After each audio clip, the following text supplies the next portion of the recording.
MTG Scoundrels, it's in the cardboard. Ladies and gentlemen, scoundrels of all ages, welcome back to another episode of Modern Weekly. Today on the docket, we have Merfolk versus Mono Green Eldrazi. Merfolk proving to be one of the better decks in Modern at the moment. Looks like starting here, revealing Devourer of Destiny, looking at the top four.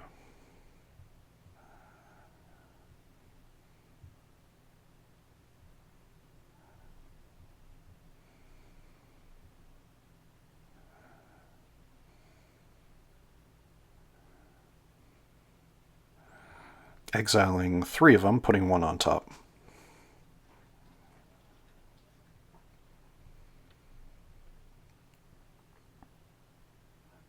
Bountiful Landscape, and pass.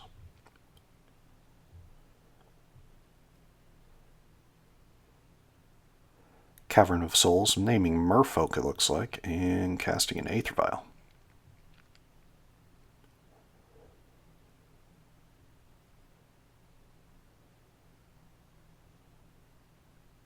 Drawing for turn.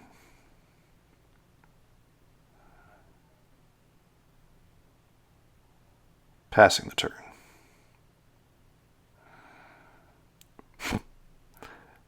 Famous moment of activating Aether Vial on 0. Gotta fake out that Dryad Arbor.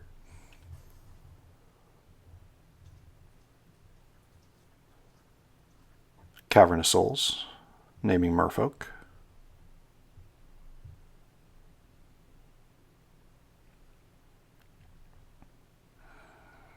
Casting Lord of Atlantis.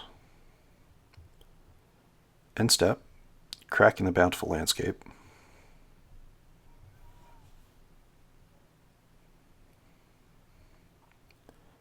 Finding a forest.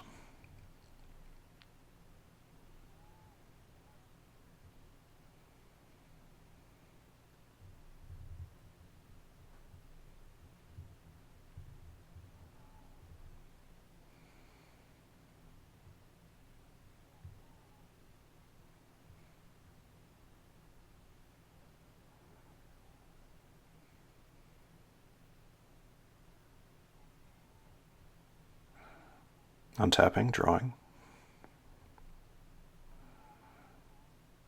Looks like playing a Fanatic of Ronus here.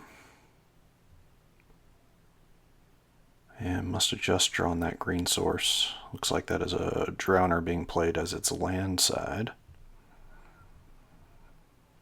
Merfolk, untapped, drawing. Aether Vials on 2.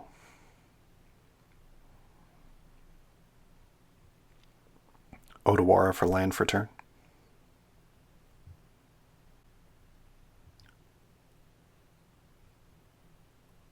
There is a Master of the Pearl Trident.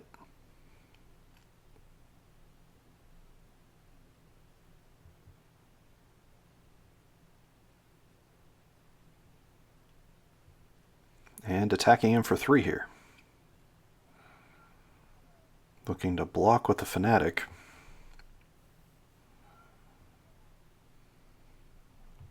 But there is a Valerian Hexcatcher there. To make it a 4/4 to kill the Fanatic of Ronus. Shifting Woodland for turn.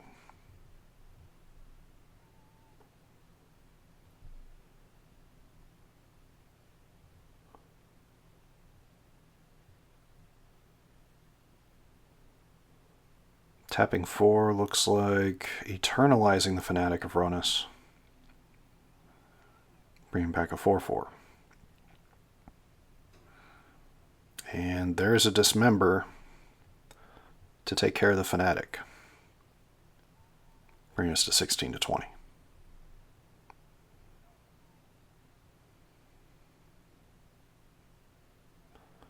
Vial staying on 2.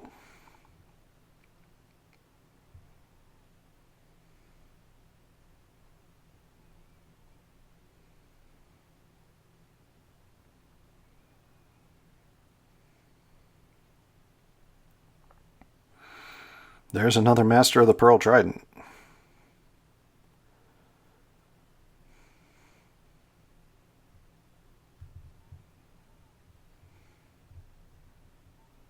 Getting in for a ton. Looks like 14 on the board.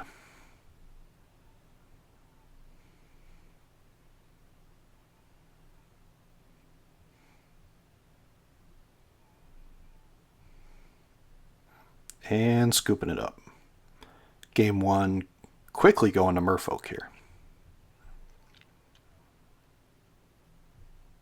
Thank you all so much for watching us here at MTG Scoundrels. If you enjoy our content, please like and subscribe. Be a friend, tell a friend. If you enjoy the content and want to see some of the deck lists that are being played, definitely check out the description below. There is also timestamps for the individual games. And if you're interested in some stained glass tokens, definitely check out our friend Arcane Artistry, player on the channel, but also someone who makes some fantastic clue, treasure, and food tokens in the stained glass style. Etsy link is in the description below. Be interesting to see how this matchup goes in terms of sideboarding. Would not be surprised if some sweepers get brought in, some more removal for the Eldrazi player. Merfolk may be thinking about some cosine to memories, if that is in their list. Some more removal, definitely.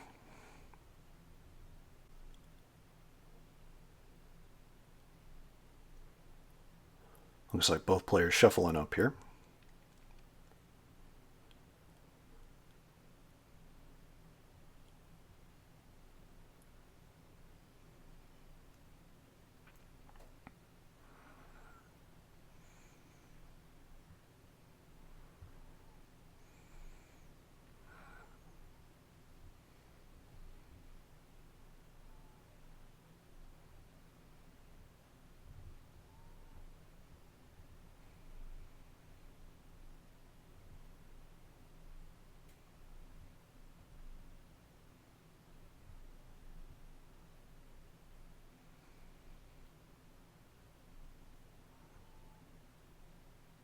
Looks like the Eldrazi player here keeping 7. And Merfolk going down to 6.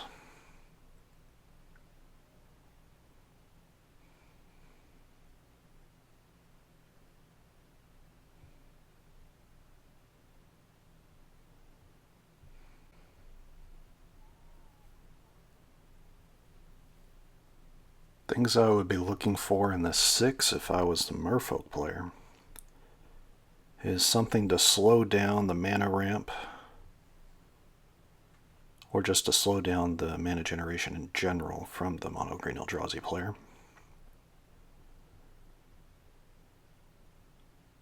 And you have multiple ways to do that.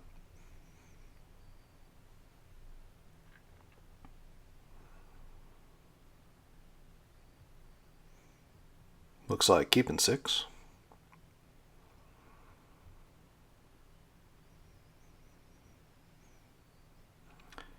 There's a forest and passing. Cavern of Souls, naming Merfolk, Aether Vial, a tale as old as time. There is an Eldrazi temple into a Fanatic of Ronus, where you prefer to see it on turn 2 and passing the turn. Aether Vial to 1 and drawing. Island.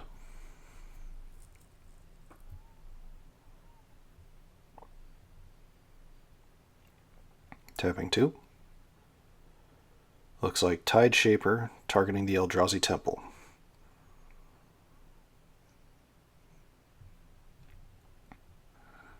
Snow-covered waste. Into a Sowing Mycospawn. Not kicked here.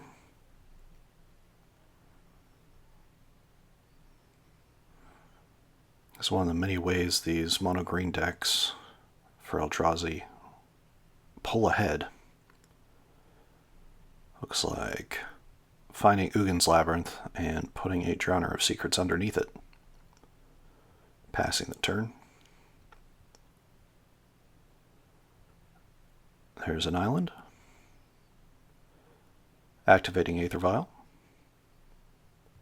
Playing a Master of the Pearl Trident. And attacking in for 3 here. Bringing us to 20 to 17.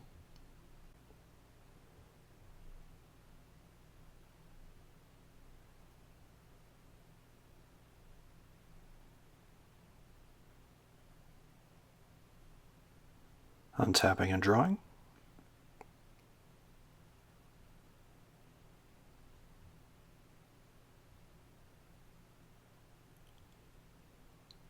Forest for turn.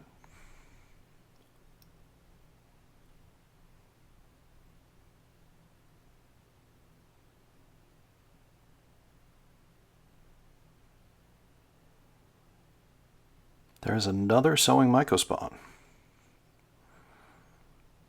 This time kicked. Cast trigger.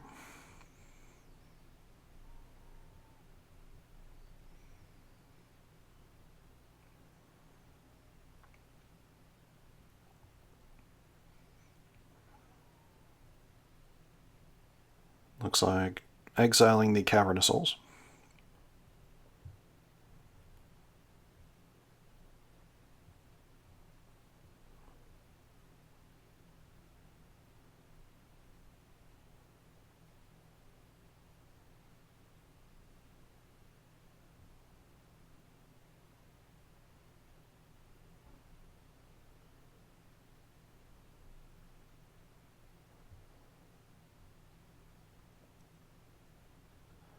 And finding an Eldrazi temple. Of course, the Tideshaper has targeted the other Eldrazi temple, making it an island.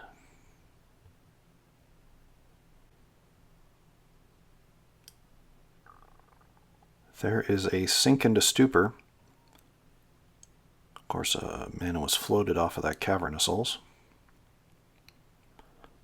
Attacking him for 3, bringing us to 17 all. And passing the turn.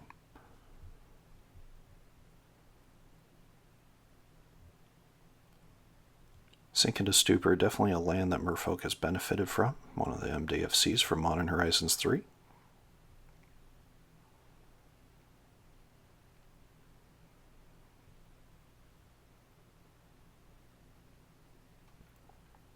Speaking of which, there's an MDFC. Vial went to 3. Attacking with the Tideshaper, bringing us to 17 to 14.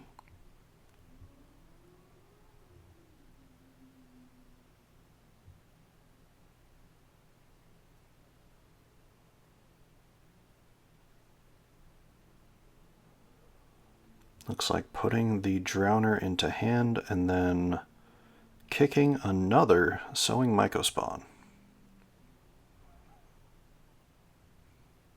In response, casting the Hexcatcher. Looks like exiling an island.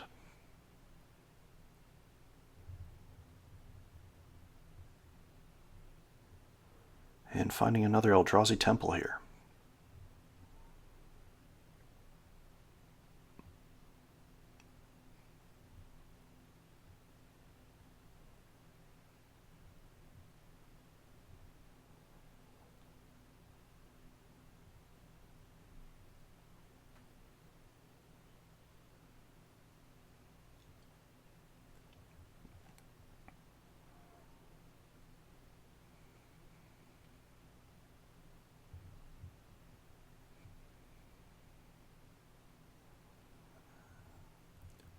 Now, something to be noted if you're playing Merfolk in an RCQ environment, or even an environment where there's serious money on the line, please make sure to catch your Aether Vial triggers before you move on to other phases. Dan's been pretty good here on the Merfolk player.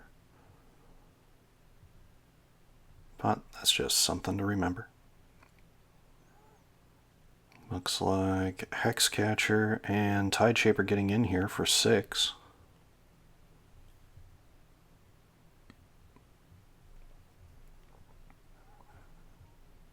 Bringing us to 11 to 8.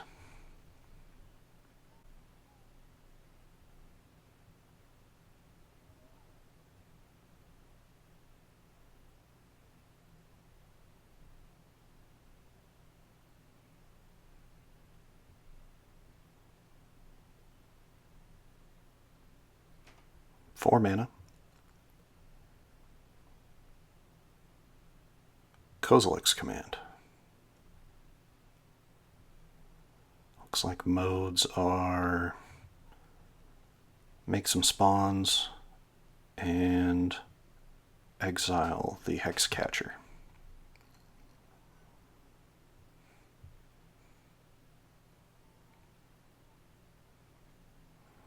To try and counter the spell, sacrificing the Hexcatcher. Looks like gladly paying it.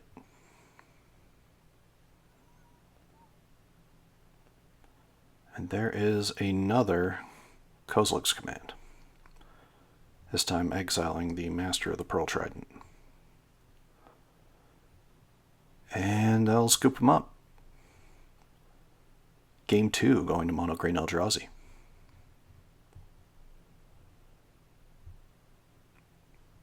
Thank you all so much for watching us here at MTG Scoundrels. Appreciate your time. Remember to like and subscribe, be a friend, tell a friend. Kozilek's Command really showing its power there.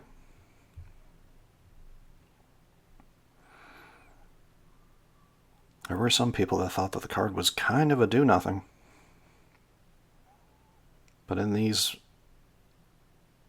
honestly, in any of these colorless lists that produce a ton of mana, Tron or otherwise, it has become a utility card that they can't live without.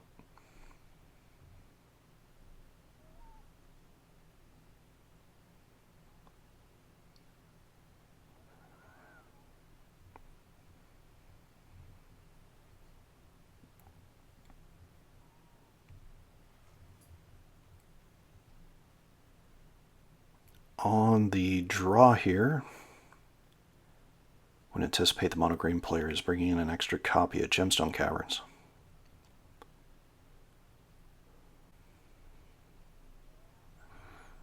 First time on the channel here for our good friend Dan, beloved member of our community.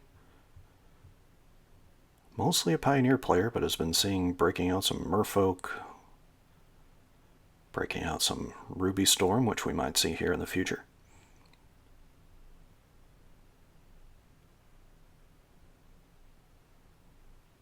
Of course, Jason, once again, being on an Eldrazi list.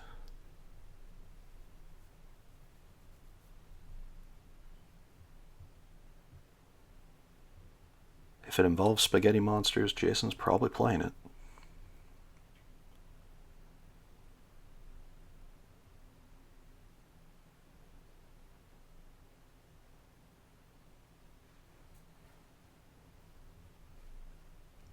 Pre-game effect, Gemstone Caverns. That's why you bring in the second copy.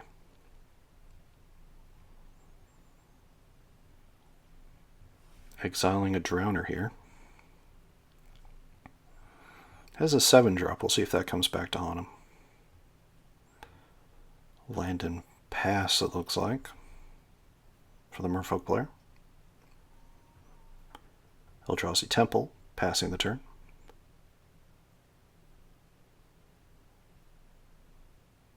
Odoar and passing. There's a Waste.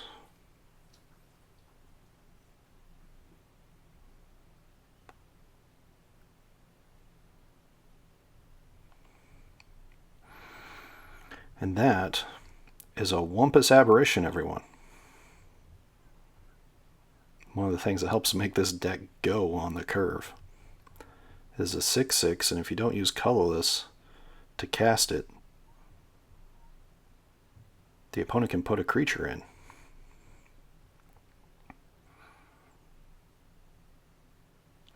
Merfolk Trickster on the end step. Island for turn.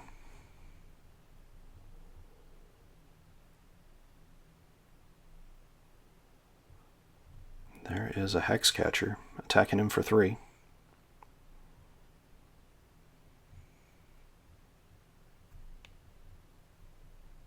Untapping.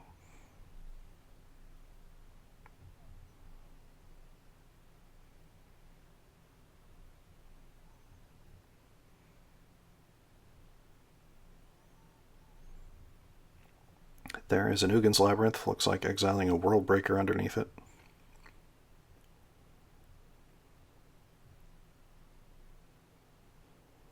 And there's a Trinisphere. Attacking for 6. And passing the turn.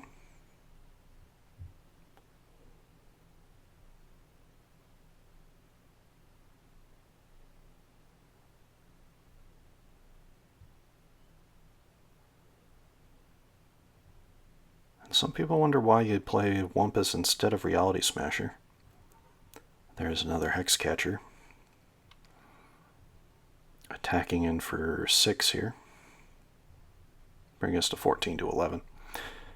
And the reason being is Wumpus is 1 mana less.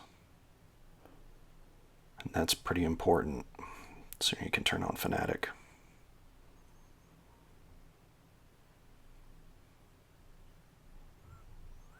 The haste doesn't come into play all that often, shockingly.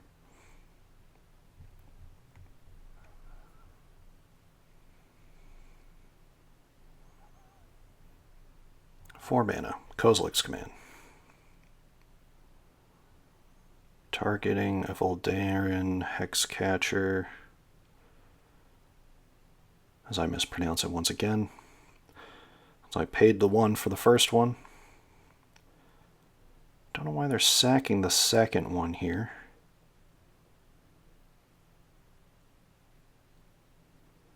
But paid for that one as well to get the 2 spawn, it looks like.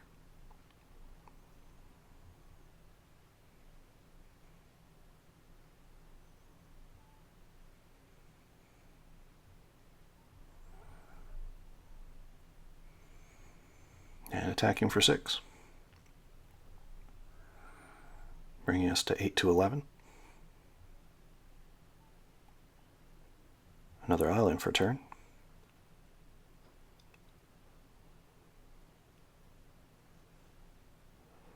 Master of the Pearl Trident. Costing 3 here thanks to Trinisphere.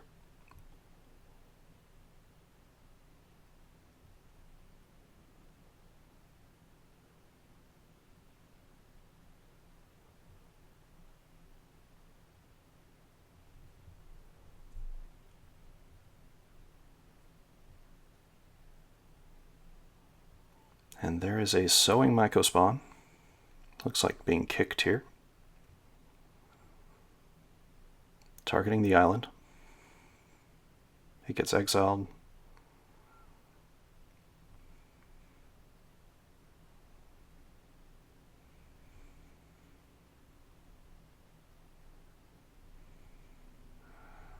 And finding an Eldrazi Temple. The new story of Modern Horizons 3. Wumpus getting in. Looks like Trickster blocking, only taking 4 here. Or, excuse me, only taking 3 here.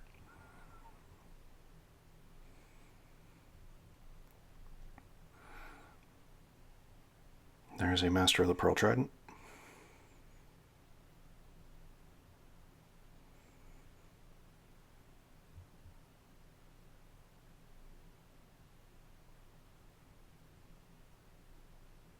And there is a World Breaker. And that'll scoop him up. Game 3 going to Mono Green Eldrazi. Once again, thank you so much for watching us here at MTG Scoundrels. If you enjoy our content, please like and subscribe. Be a friend, tell a friend. More modern action coming up for you next week. Still excited about Modern Horizons 3 around here. And we will see you all next week.